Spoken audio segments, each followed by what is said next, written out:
Assalamualaikum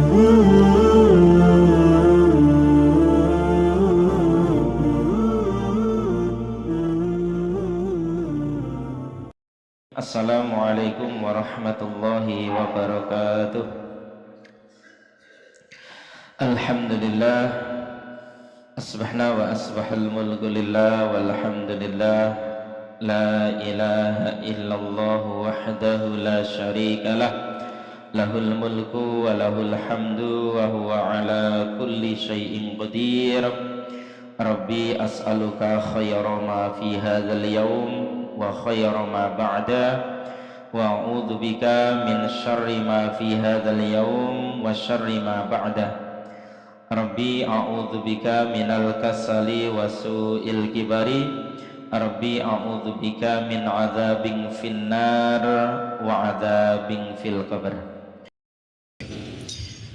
Bapak, Ibu, dan saudara-saudara serta adik-adik sekalian jamaah salat subuh Masjid Namirah yang semoga Allah senantiasa merahmati, memberkahi, menjaga dan melindungi kita semua. Di antara ajaran syariat Islam yang diajarkan kepada kita bahwa kita tidak boleh untuk meremehkan sesuatu yang kecil, baik itu berupa ucapan maupun perbuatan, baik itu sesuatu yang kecil itu diridhoi oleh Allah maupun yang tidak diridhoi oleh Allah. Tidak boleh kemudian kita tidak begitu memperdulikan atau kita anggap remeh atau kita anggap sepele, yang kemudian dalam perasaan dan pemahaman kita tidak mempunyai efek yang begitu besar kepada kehidupan kita. Padahal kalau kita perhatikan dalam salah satu sabda Rasulullah SAW yang dikeluarkan oleh Imam Muslim, Rasulullah SAW bersabda, "Innal 'abda la yatakallamu bil kalimah min ridwanillah, la yulqi laha balan, yarfa'ullahu biha darajat. Wa innal 'abda la yatakallamu bil kalimah min sukhtillah, la yulqi laha balan, yahwi biha fi jahannam." Al-hadis atau kama qala. Innal 'abda, sesungguhnya benar-benar ada seorang hamba, la yatakallamu bil kalimah, yang ia itu berucap dengan satu kata saja, min ridwanillah, sedangkan ucapan itu diridhoi oleh Allah, la yulqi laha balan, setelah ia mengucapkan itu ia tidak memperdulikan lagi karena ia anggap kecil, ia anggap remeh. Yarfa'ullahu biha darajat, dengan ucapan satu kata yang diridhoi oleh Allah itu Allah mengangkat derajatnya. Wa innal 'abda, dan sesungguhnya benar-benar ada seorang hamba, la yatakallamu bil kalimah, yang ia berucap dengan satu kata saja, min suhtillah, sedangkan ucapan itu dimurkai oleh Allah, la yulqi laha balan, setelah ia mengucapkan itu ia tidak memperdulikan lagi karena ia anggap remeh, karena ia anggap sepele. Yahwi biha fi jahannam, dengan sebab ucapan yang satu kata itu, sedangkan itu adalah dimurkai oleh Allah, maka ia akhirnya dilempar ke neraka jahanam. Bapak, Ibu, dan saudara-saudara jamaah salat subuh yang semoga Allah merahmati kita semua. Berdasarkan hadis ini, betapa terang benderang bagi kita untuk bisa memahaminya.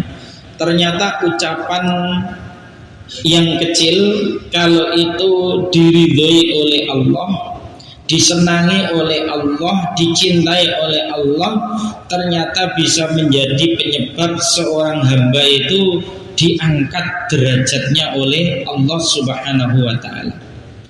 Maka dalam hidup kita jangan pernah kita meremehkan ucapan subhanallah wa bihamdihi subhanallahil azim.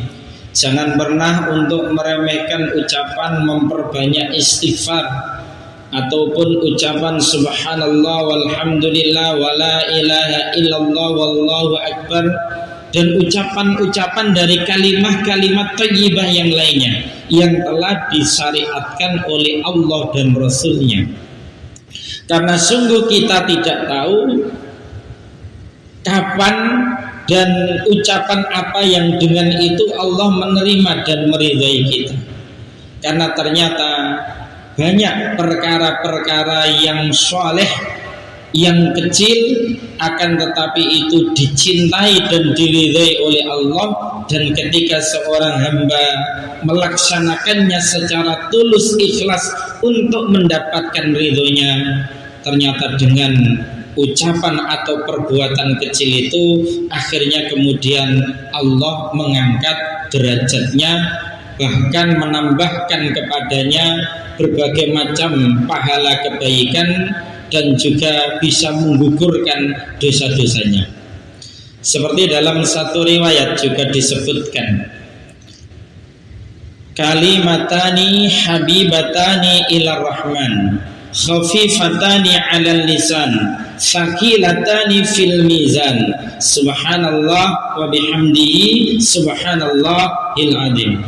Ada dua kalimat yang dicintai oleh Allah yang Maha Rahman, yang dua kalimat ini ringan diucapkan oleh lisan, akan tetapi bisa memperberat timbangan mizan, timbangan amal, yakni ucapan subhanallah wa bihamdihi subhanallahil azim. Bahkan ada juga ucapan yang ketika kita membacanya saat kita itu bangun malam, itu ada 7 kalimat yang kalau kita kemudian bangun malam itu kemudian berucap dengan 7 kalimat itu mempunyai implikasi yang luar biasa. Ketika kita berdoa, doa kita banyak dikabulkan oleh Allah. Dan ketika kemudian habis mengucapkan itu, kemudian kita berwudu dan melaksanakan sholat, maka wudu dan sholat yang kita lakukan itu diterima oleh Allah Subhanahu wa ta'ala.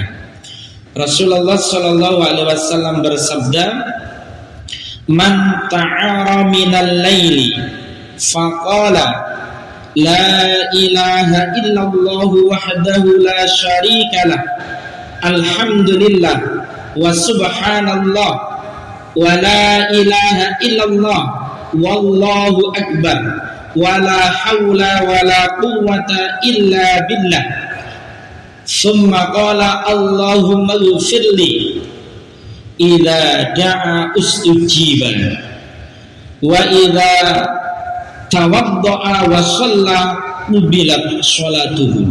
Al-hadis atau kama qala, yang maknanya barang siapa yang bangun di malam hari kemudian ia berucap satu, la ilaha illallah wahdahu la syarikalah lahul mulku wa lahul hamdu wa huwa ala kulli syai'in qadir. Yang kedua, ia berucap alhamdulillah. Yang ketiga, dia berucap subhanallah. Yang keempat, ia berucap la ilaha illallah. Yang kelima, ia berucap Allahu akbar. Yang keenam, ia berucap la haula wa la quwwata illa billah. Kemudian yang ketujuh, ia berucap Allahumma ghfirli. Maka ketika ia berdoa setelah itu, doanya doa yang mustajab. Ketika ia kemudian berwudu dan melaksanakan sholat, maka sholatnya itu diterima oleh Allah Subhanahu wa ta'ala. berupa ucapan. Dan ini juga menunjukkan salah satu dari kesempurnaan Islam. Ngelilir di malam hari saja juga ada doa dan zikirnya. Dan ini menunjukkan sebuah kesempurnaan Islam yang luar biasa. Ada juga kisah yang terkenal dan Bapak Ibu sudah sering untuk mendengarnya. Ada seorang wanita pelacur dari kalangan Bani Israel yang ia kemudian saat mau pulang itu dalam kondisi kehausan, yang akhirnya kemudian ia dengan sepatunya itu mengambil air dari sumur, kemudian ia meminum air dari sumur tersebut. Namun tatkala ia telah di atas sumur tersebut, ia melihat ada seekor anjing yang sedang menjulur-julurkan lidahnya dengan jelas dia anjing tersebut juga merasakan kehausan yang sama. Dan akhirnya pelacur tersebut turun lagi ke sumur mengambil air, dan akhirnya ia berikan kepada seekor anjing itu. Dengan sebab itu ia diberi petunjuk oleh Allah untuk bertaubat dari dosa zina, dan akhirnya menyesali perbuatan zina tersebut, dan akhirnya ia diwafatkan oleh Allah dalam kondisi husnul khatimah. Ini juga sekilas perkara yang remeh, tapi sesungguhnya ternyata mengandung hikmah yang luar biasa, menjadi salah satu penyebab seorang hamba akhirnya mendapatkan petunjuk berupa taubatan nasuha. Demikian halnya kita tidak boleh meremehkan ucapan-ucapan yang dimurkai oleh Allah, yang dibenci oleh Allah, karena ternyata dengan satu kata saja, sedangkan satu kata yang terucap oleh seorang hamba itu dimurkai oleh Allah, bisa menyebabkan orang itu masuk ke neraka jahanam atau dilemparkan ke neraka jahanam. Yahwi biha fi jahannam.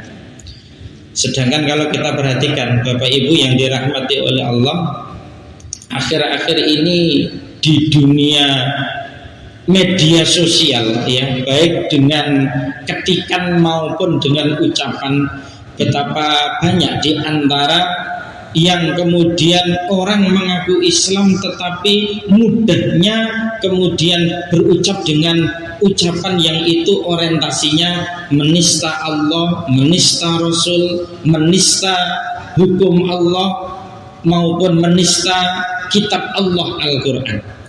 Padahal kalau perkara-perkara tersebut itu tidak boleh dijadikan satu objek senda gurau. Ada yang menyebut, ini salah satu contohnya saja Bapak Ibu, ada yang menyebut dengan mudahnya, ya mungkin niatnya sendaguro, tapi itu perkara yang sangat dibenci. Tenang, gue nek hari kiamat aku jadi panitiane ya. Seperti itu sebenarnya ucapan-ucapan yang membahayakan iman ya. Ada lagi sak panas-panasnya neraka isih panas godane rondo, kan meremehkan ini. Apa itu dari siksa api neraka. Ada yang kemudian menyebut neraka itu seperti wisata air panasnya. Ini kan meremehkan dari syiar-syiar Allah yang agung. Dan ini jangan sampai terjadi pada diri kita ya. Soalnya kita tidak tahu dengan ucapan-ucapan itu akhirnya Allah membenci kita, memurkai kita dan melaknat kita, karena jelas itu ucapan yang dimurkai oleh Allah. Termasuk yang sekarang sedang booming Bapak Ibu, yakni berbagai macam hujatan-hujatan kepada seorang ulama, seorang ustadz, hanya karena ulama atau ustadz itu bukan ustadznya, bukan dari kelompoknya. Mudah sekali kemudian melakukan satu vonis bid'ah, mentabdi' maupun vonis kafir, mentakfir. Si Ustadz Fulan ini ahlul hawa ya, ahlul bid'ah, pengekor hawa nafsu. Bahkan ada yang secara kasar sekali mengatakan du'at min abwabi jahannam, dai-dai penyeru ke neraka jahanam. ada yang kasar lagi mengatakan khawarid, kilabunar, anjing-anjing neraka. Wal'iyadzubillah, na'udzubillah min dzalik. Apalagi ini menyangkut marwah seorang mukmin, kehormatan seorang mukmin. Jangan kemudian kita menempatkan manhaj itu di atas iman, ya. Jadi iman itu tetap di atas manhaj. Manhaj itu apa sih? Manhaj itu adalah cara kita di dalam memahami agama dan kita mengamalkan agama kita. Tapi posisinya tetap lebih tinggi iman daripada manhaj. Selama seseorang itu mungkin beda dengan kelompok kita, beda dengan jamaah kita, beda dengan ormas kita, selama kiblatnya yang sama, yakni Ka'bah, kitabnya adalah Al-Quran, rukun imannya 6, rukun Islamnya 5, ya, mereka juga bernabi dan berasul kepada Muhammad SAW, itu saudara kita, tetap saudara kita. Lain halnya perbedaannya itu pada sifatnya usuliyah, yang sifatnya pokok. Maka kita mesti harus secara tegas. Seperti halnya kita Ahlussunnah dengan Syiah, kita Ahlussunnah dengan Ahmadiyah, itu perbedaannya bukan furu'iyah tapi usuliyah. Kita bisa tegas untuk kemudian melakukan satu vonis-vonis itu. Tapi kalau perbedaannya hanya pada tataran furu'iyah, ya, cabang, maka mari kita kemudian bertasamuh, ya, berlapang dada, ya. Jangankan di zaman kita, di zaman sahabat itu sudah ada perbedaan. Di zaman tabi'in, di zaman atba' tabi'in, di zaman imam yang 4 itu juga sudah ada perbedaan. Maka kita mesti harus hati-hati kalau menyangkut marwah dan kehormatan orang-orang yang beriman. Dalam satu riwayat itu disebut sibabul muslim fusuq wa qitaluhu kufrun. Mencaci maki sesama orang beriman itu tindak kefasikan, dan membunuhnya itu adalah tindak kekufuran. Termasuk juga terakhir ucapan yang kemudian berbahaya adalah ucapan-ucapan salam, yang salam itu menjadi ciri khas agama di luar Islam. Ini jangan sampai kita biasakan, Bapak Ibu yang dirahmati Allah. Kenapa? Karena kalau ucapan-ucapan salam itu sudah menjadi ciri khas agama tertentu, itu mengandung orientasi berdoa kepada Tuhannya untuk kemudian memberikan keberkahan dan keselamatan kepada yang mengucapkan itu, dalam arti harapan dan doa kepada Tuhan selain Allah, dan itu bahaya. Seperti habis ucapan assalamualaikum warahmatullahi wabarakatuh, setelah itu masih ditambahi apa itu namanya shalom, salam sejahtera, salam budaya, ya. Itu kan sama halnya dengan, kalau itu ucapannya Nasrani, berarti sama halnya dengan minta kepada Bapa Allah di surga dan Yesus Kristus untuk menurunkan keselamatan dan berkah. Kalau itu ucapannya Yahudi, sama halnya dengan minta kepada Yahweh atau Tuhan Yahudi supaya kemudian menurunkan berkat dan keselamatan pada dirinya. Kalau itu adalah salamnya Hindu Buddha, sama halnya dengan ia minta keselamatan dan keberkahan kepada dewa-dewa, Bu Brahmana, Bu Siwa, Bu Wisnu, dan tuhan-tuhan yang diyakini oleh Hindu Buddha. Nah, kalau itu apa itu menjadi satu orientasi, Bapak Ibu yang dirahmati Allah, itu jelas hukumnya itu asyirku fid doa, syirik dalam hal doa, dan itu sangat membahayakan.